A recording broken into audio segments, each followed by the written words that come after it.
We're into this war just over a month now. You're the war prime minister. And I think I'd like to understand what you feel you've achieved, Israel and the United States working together so far in this war. And when do you think we might see light at the end of the tunnel, mission accomplished? Look, if you remember what happened before the war, Iran was the great bully of the Middle East and the world. It was the prime sponsor of state terrorism across many continents, including in the Western Hemisphere, including, by the way, with Venezuela and with others. And they killed and maimed more Americans than any other force in recent decades. Thousands and thousands killed and maimed in Afghanistan by Iranian IEDs. They bombed your embassies. They tried to kill President Trump twice. They're still trying to kill him. Yeah. Most importantly is they chant death to America. They also say death to Israel, but they say America is the great Satan. They're religious zealots, and they have to wipe out Western culture led by America. And Israel is considered the little Satan because we're just standing in their way of conquering the Middle East, which is their preliminary step of getting to America and hitting America. So this is a regime that has been targeting America for 47 years. It's their raison d'etre, it's their reason for being. They're completely, ideological fanatics who are not necessarily responsive to, the careful calculation of cost and benefit. So they do things that other countries don't do. You have countries that are adversarial to you, but I don't hear North Korea chanting death to America. I don't hear China chanting North Korea. I don't hear Russia. These are all countries which you have, which are adversarial to you, but they're not seized by this fanaticism. Right. But Iran is.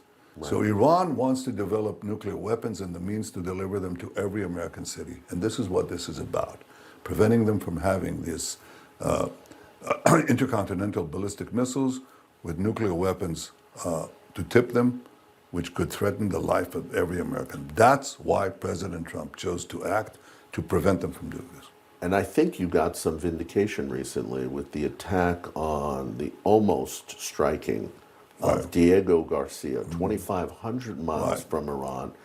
Nobody thought they had a missile that could hit or penetrate that distance. It did. Now, it wasn't an intercontinental ballistic missile, but it was pretty close. It's getting there. Yeah, it's getting there. It's getting there. It's 4,000 kilometers. And I've argued, for quite some time for my European colleagues, who have shown remarkable weakness. Most of them, not all of them, but most of them.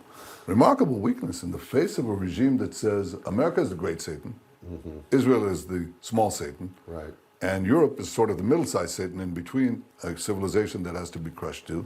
I said they're developing missiles that will cover Europe. Well, now, with firing that long-range missile into Diego Garcia, they've got practically all of Europe under their fire. Right. And the question is, will the West wake up? And because it's not obvious. Churchill called it the slumber of democracies. He said democracies go to sleep and they can only wake up with a jarring gong of danger. It sort of wakes them up. Well, it may not wake them up because Iran has been pursuing nuclear weapons and the means to deliver them to Washington, to New York, to Los Angeles and everything in between, and to London, Paris, and Berlin. And nobody woke up. And I've tried to say that to them. Well, I hope they're waking up now. But I'll tell you one man who woke up. He didn't need waking up. It's Donald Trump. Yep. He said 40 years ago, he said Iran is the great danger. When they took over hostages at the American embassy, he said this regime has to be confronted.